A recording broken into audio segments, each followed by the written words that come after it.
Hi friends, ಎಲ್ರಿಗೂ ನಮಸ್ಕಾರ. ನಮ್ಮ ಚಾನಲ್ನ ಸಬ್ಸ್ಕ್ರೈಬ್ ಮಾಡಿ ವಿಡಿಯೋ ನೋಡಿ ಪ್ಲೀಸ್. ನಮ್ಮದು ಚಿಕ್ಕ ಚಾನಲ್ ಇದೆ, ಅದನ್ನು ಪ್ರೋತ್ಸಾಹ ಮಾಡಿ ಮತ್ತು ಸಪೋರ್ಟ್ ಮಾಡಿ. ವಿಡಿಯೋನ ಲೈಕ್ ಮಾಡಿ, ಶೇರ್ ಮಾಡಿ. ಮತ್ತು ಈಗ ಇದನ್ನು ಮುಂಚೆ ಒಂದು ವಿಡಿಯೋ ಮಾಡಿದ್ದೆ, 6th ಪ್ಲೇಸಲ್ಲಿ ಧನುಷ್ ಅವರು ಎಲಿಮಿನೇಟ್ ಆಗಿದ್ದಾರೆ ಅಂತ. ಇನ್ನೊಂದು ಅಪ್ಡೇಟ್ ಬಂದಿದೆ, 5th ಪ್ಲೇಸಲ್ಲಿ ಆಲ್ರೆಡಿ ಹೇಳಿದ್ದೆ ನಿಮಗೆ, ರಘು ಡೇಂಜರ್ ಝೋನಲ್ಲಿದ್ದಾರೆ ಅಂತ. ಇಬ್ಬರು ಡೇಂಜರ್ ಝೋನಲ್ಲಿದ್ದರು.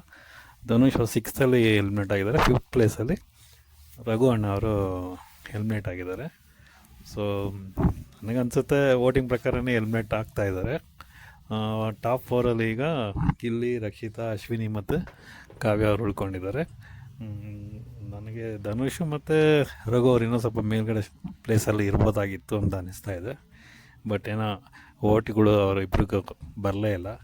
ಧನುಷ್ ಅವರು ಇದ್ದಾರೆ, ಫೈನಲಲ್ಲಿ ಇದ್ದಾರೆ ಅನ್ನೋದೇ ಮರ್ತೋಗಿತ್ತು ಜನಗಳಿಗೆ. ಬರೀ ಗಿಲ್ಲಿ, ರಕ್ಷಿತಾ, ಅಶ್ವಿನಿ 3 ಜನ ಹೈಲೈಟ್ ಆಗ್ತಾಯಿದ್ದಾರೆ. ಎಲ್ಲಿ ನೋಡಿದ್ರು ಬ್ಯಾನರ್ಗಳು, ಕಟ್ಔಟ್ಗಳು.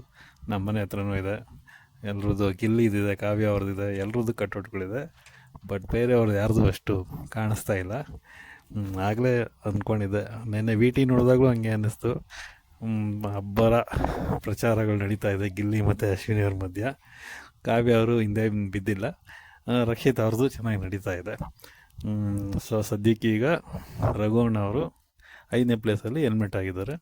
ಸೊ ನೆಕ್ಸ್ಟ್ ವಿಡಿಯೋದಲ್ಲಿ 4th ಪ್ಲೇಸಲ್ಲಿ ಯಾರು ಎಲಿಮಿನೇಟ್ ಆಗ್ತಾರೆ ಅಂತ ತಿಳಿಸ್ತೀನಿ. ಸೊ ಚಾನಲ್ ಸಬ್ಸ್ಕ್ರೈಬ್ ಮಾಡಿ ಮತ್ತು ವಾಚ್ ಮಾಡಿ ಮತ್ತು ಎಲ್ರಿಗೂ ಶೇರ್ ಮಾಡಿ. Thank you.